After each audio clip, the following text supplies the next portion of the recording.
Hello everyone, today we are going to do maths of class 9 part 1 financial planning practice set number 6.2. So today we are going to discuss what is a tax and who are the people who pay the tax. Okay, so here is a conversation that has been given in your textbook. You all can refer it, so you will have a rough idea about who pays the tax. Okay, so here a teacher asks whose parents pay taxes. So the student replies, my father is a doctor. He pays income tax and professional tax. Okay, so a doctor pays a tax. My mother is a teacher. She pays income tax. So a teacher also pays a tax. Our electricity bills include a service tax. So service is been provided by the government, electricity service. So we have to pay the tax there also. So the next is, my father is a farmer. He does not have to pay income tax on agricultural income. So a farmer does not have to pay income tax, children, because it's his own hard work. Okay, so no revenue is being earned from the agricultural income. Got it? So what is tax? Now the government makes every year plans for the development of the country. In that, the government requires a large amount of money to implement these schemes. By charging different types of taxes, the funds are generated for implementing of these schemes. Got it? So government creates some schemes for the road development, for the development of the country. Excuse me. For that, the government needs money. So from where does all this money comes to the government? So it comes from the annual income that we generate from our business or our profession. Okay, so what are the three types of taxes? So it is a direct tax, indirect tax and income tax. Okay, so just below that you are having this section from page number 99 from the chapter 6. Direct tax and indirect tax. Taxes which are paid directly by the taxpayers are called direct tax. Okay, so it is directly paid. Income tax, wealth tax, profession, custom duty, etc. Okay, indirect tax. Taxes which are not paid directly by the taxpayers are called indirect taxes. Example, central sales tax, value added tax, service tax, excise duty tax. So in this indirect taxes includes services like central sale tax, value added tax. So these are the two different types of taxes that we are able to pay for the government. Okay, so we have to compulsory pay the taxes, but on what terms we have to pay, children? Okay, so there are few terms that are being made so that each and every person is liable over that rule. Okay, so we'll change the page and see. So you will see there are 5 main heads of income. Okay, so from where does the government gets the income tax? That is income from the salary that we earn, or income from the business or a profession. If we are having a business or a profession, from there also we have to pay the tax. Okay, and income tax from other sources which I will explain you which are the other sources. Okay, income from house and property. When we buy any house or any property, we have to pay tax over that also. Okay, income from capital gain means whatever we are, if we are doing a business and we are having a profit, we have to share that profit with the government. So that is called as capital gain. Okay, so farmers' incomes from agricultural produce is exempted from taxation. Farmers don't have to pay the tax. Okay, children, so these are the few rules that you all have to keep in mind. Okay, and here is one more section. There is a chart been given in front of you all on what basis the tax is to be paid and which individual is liable for. Okay, so these are the rules that are being made by the government which we have to follow. There is one more table. There are 3 tables that we have to follow, and it changes according to the yearly basis. I'll show you. So see, this is the first table which is for the individual up to the age of 60 years. Those who are under the age of 60 years, up to the age of 60 years, they have to follow these kind of rules, and this is the chart that they have to follow. So when a person is earning up to 2 lakhs 50,000, he doesn't have to pay any tax. Whereas if the revenue is from 2 lakhs 50,000 to 5 lakhs, he has to pay how much? 5%. Okay, in which 2% is education and 1% is secondary and higher education. Okay, next is 5 lakhs to 10 lakhs, where the person has to pay 12,500 plus 20% income tax. Okay, whereas 2% for education and 1% for secondary. Okay, and more than 10 lakhs will have to pay 1,12,500 plus 30%. Okay, and 2% of his income tax for education and 1% of income tax.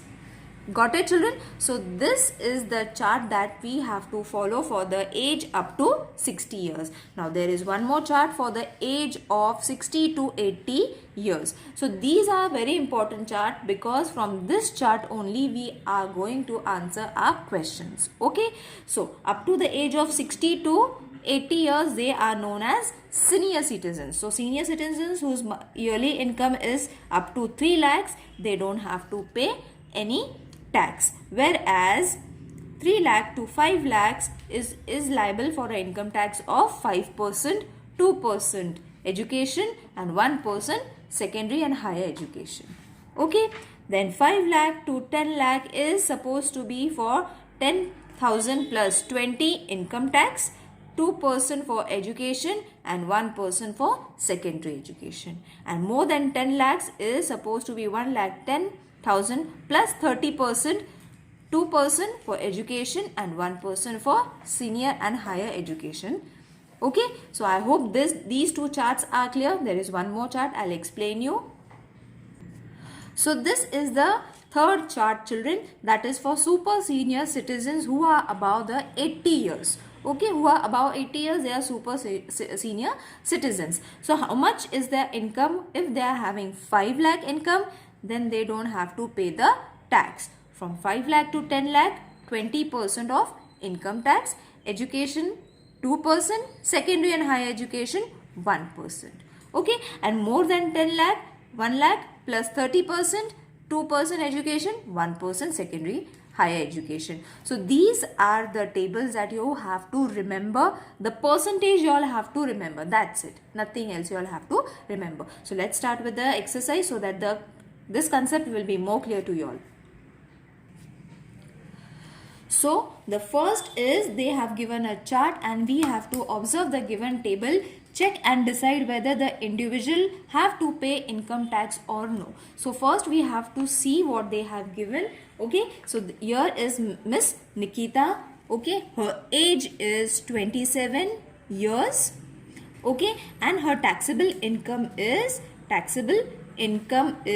rupees 2,34,000. Okay, so this is the first person who is given in the chart. We have to find whether she is liable to pay a tax or no. Okay, so first criteria is of age. We have to first check the age. Her age is 27 years. Okay, and she comes below the chart table 1. Okay, follow table 1. You will see that she is below 60 years. Isn't it? She is below 16 years. And the taxable income. Then we have to see the taxable income. These are the steps, children, you all have to follow. So her taxable income was 2,34,000. Okay, for this criteria, exemption up to, if you will see the table 1, you will see that the exemption is 2,50,000. Okay, the starting of this is from 2,50,000. Wait, I will show you so that it will be more clear.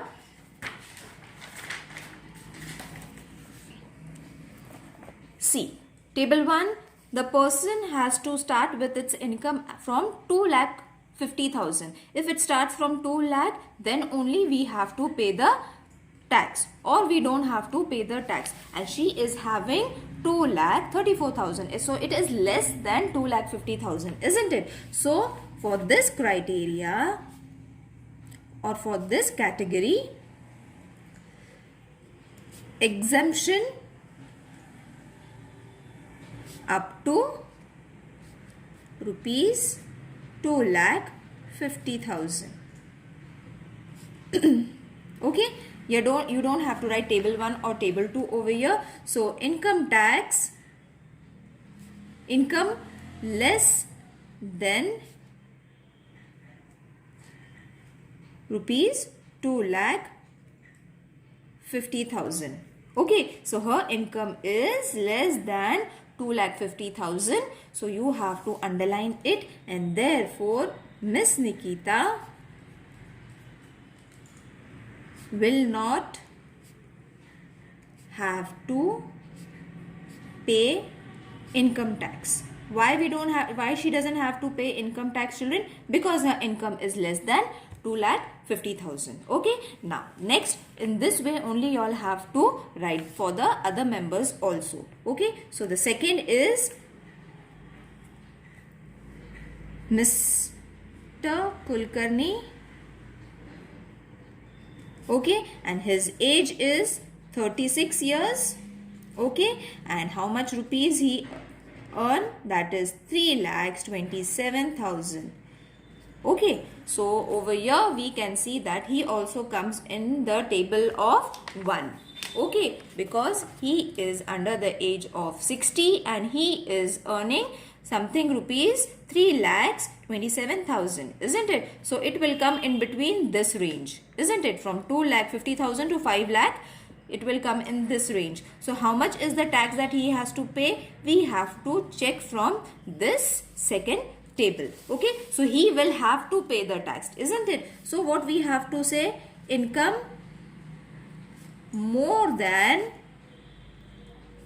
rupees 2,50,000, isn't it? It's more than 2,50,000. So for this category,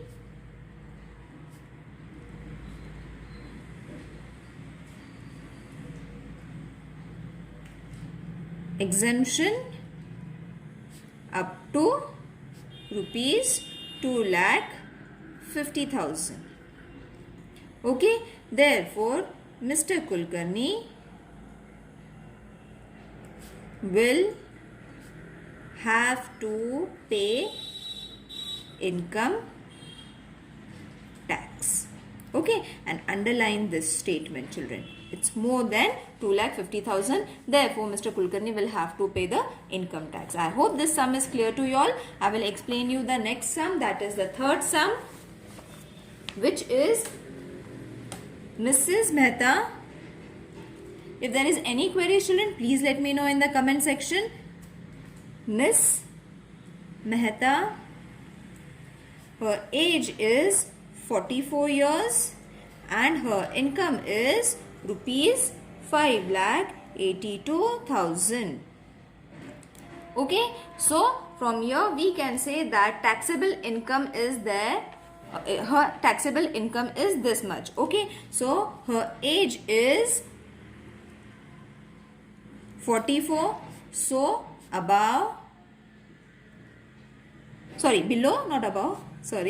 below 60 years, isn't it?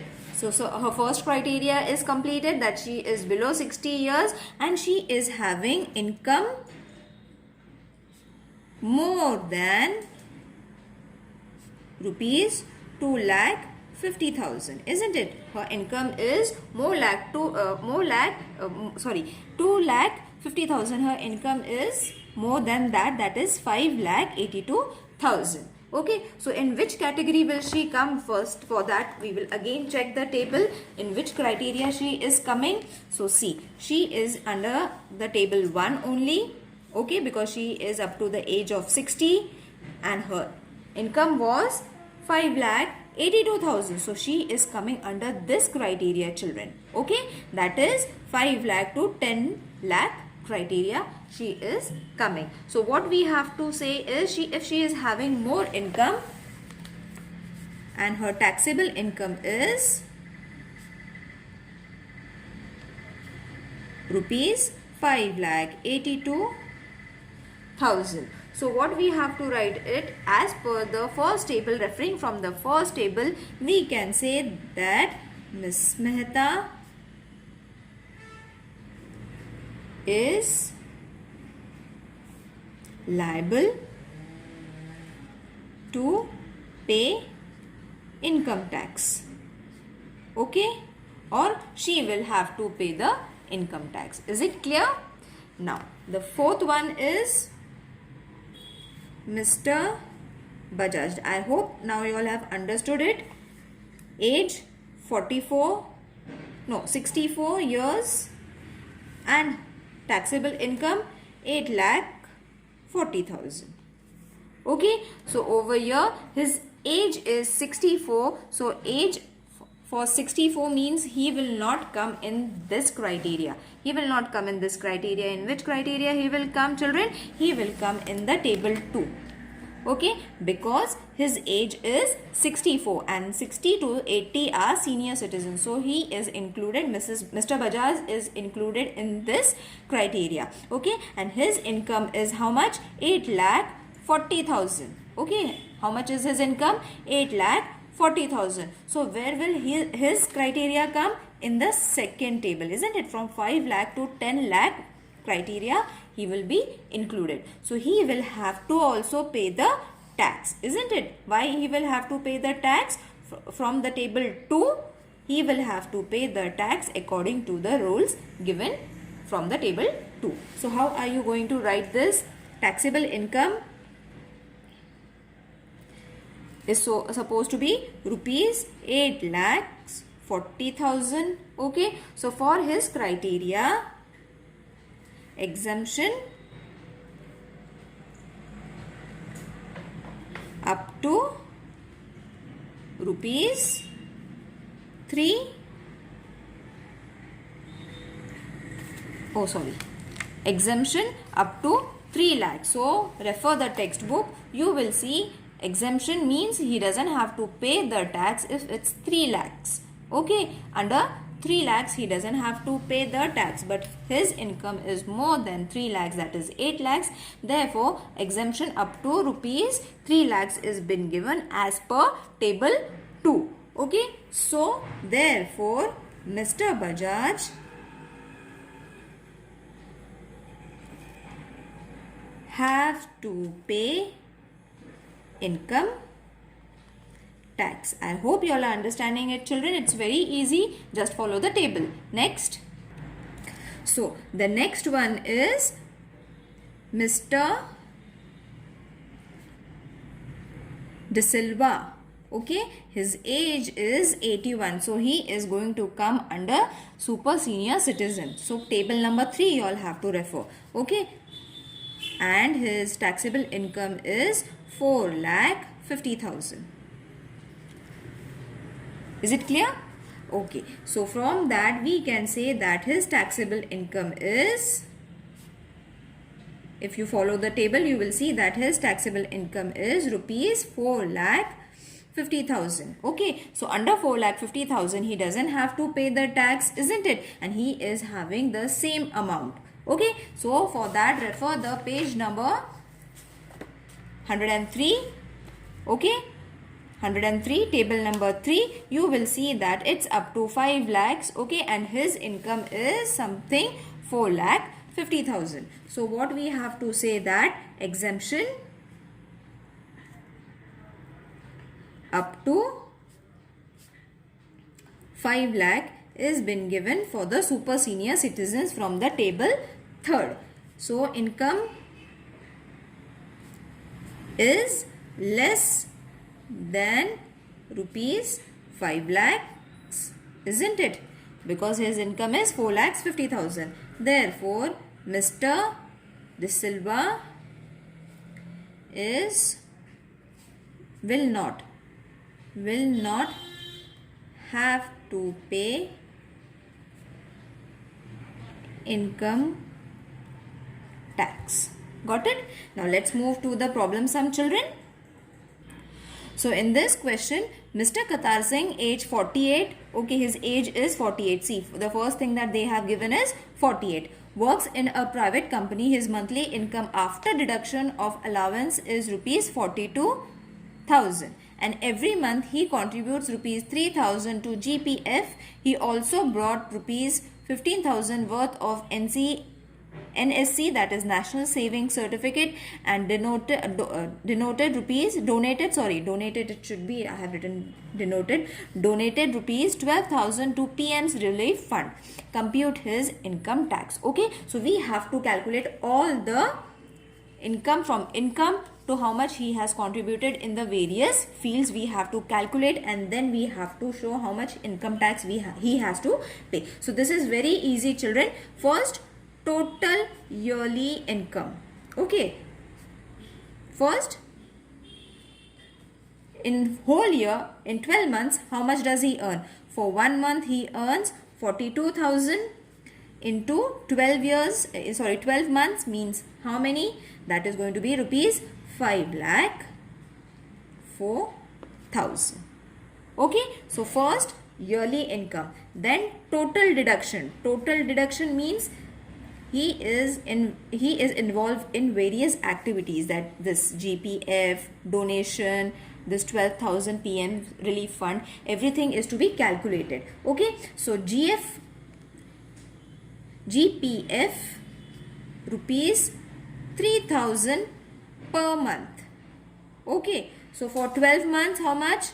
Rupees 3,000 into 12 is going to give us rupees 36,000. Clear? Is the step clear to everyone? Okay, so this was first. Second was NC certificate, NSC. Okay, over here how much he has brought about rupees 50,000 worth of NSC. Okay, so this amount is going to remain the same. Okay, so I will write it over here so that it becomes easy for us to calculate. Okay, so 15,000 we don't have to multiply it with 12. This is the wholesome amount of 12 months.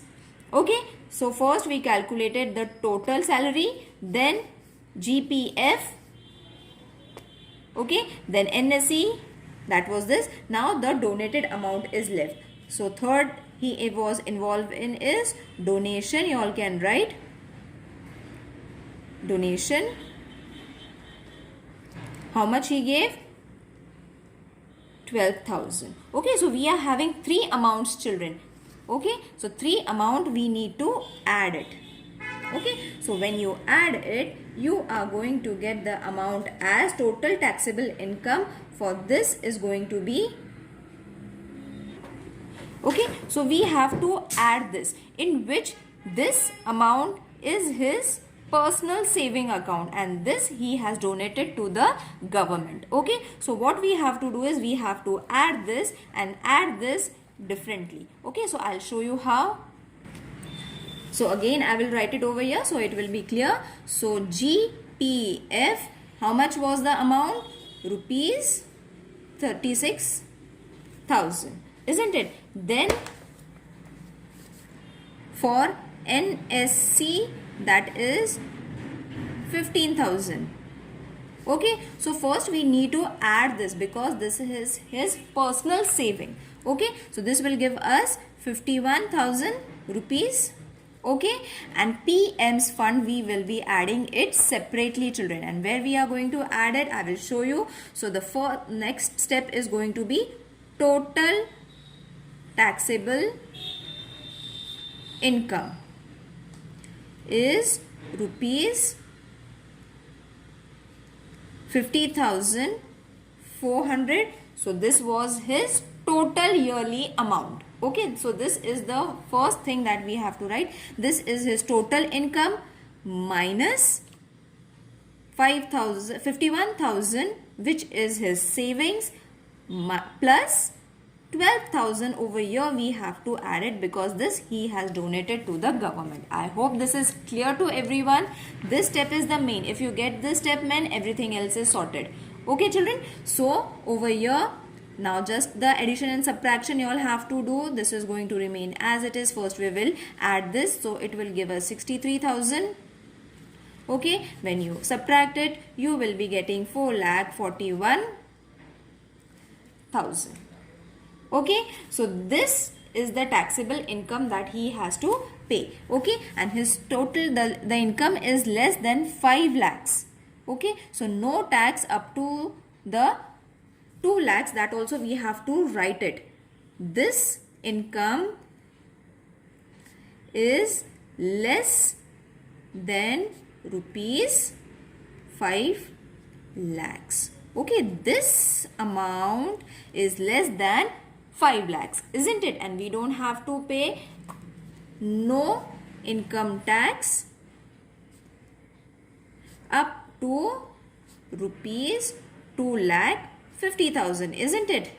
In the first table, 2,50,000 is the rate from where we have to start paying the income tax, but his income is 4,41,000. So in which criteria he is going to get included? So for that, he will be included in the second criteria according to the first table, if you check it, okay, in which he is coming from this criteria. Okay, so 5% on rupees 4,41,000 minus 2,50,000. Okay, and 5% on rupees, when you subtract this, it is going to give you 19 this much. Okay, 1,91,000 as per table 1. Okay, therefore 5 upon 100 multiplied by 19,000. Okay, reduce these zeros, multiply it, you will be getting rupees 9,550 rupees. Okay, from which 2% education, isn't it, is 2 upon 100 because it's in the percentage form. So 2 upon 100 multiply with this rate is going to give you rupees 191, and 1% secondary education, isn't it? CONDRY, and higher education. So 1 upon 100 multiplied the same amount. This will give you, when you solve it, this will give you 95 rupees 50 paisa. Okay, so you will see that we have calculated 3 amounts, 1, 2 and 3 according to the table. Okay, I will show you the table, children, so that it will be more clear. See, he was included in this criteria, isn't it? Because his income was under 5 lakhs. So 5% that we have calculated. Okay, after the other calculations and the total income of the yearly and all the other incomes, we have calculated it, we have got the remaining amount. Okay, so from that 5% we have calculated it, then we have to calculate 2% for education and then 1% for secondary education. Now what we have to do is we have to add the total income tax. Okay, so it will be rupees 9550 plus 191 plus 95.50. When you add this, you are going to get rupees 9,836.50. Is it clear, children? So this is the income tax that he has to pay. Got it? So I hope you all have understood this sum. It looks lengthy, but it is very easy to solve. If you solve it twice, I'm sure the third time you are going to be able to understand and get it right. Okay, if you all want me to solve these kind of sums more, please let me know in the comment section. I will make another video with the other examples explaining you all. Okay, see you in the next video. Till then, take care. Bye.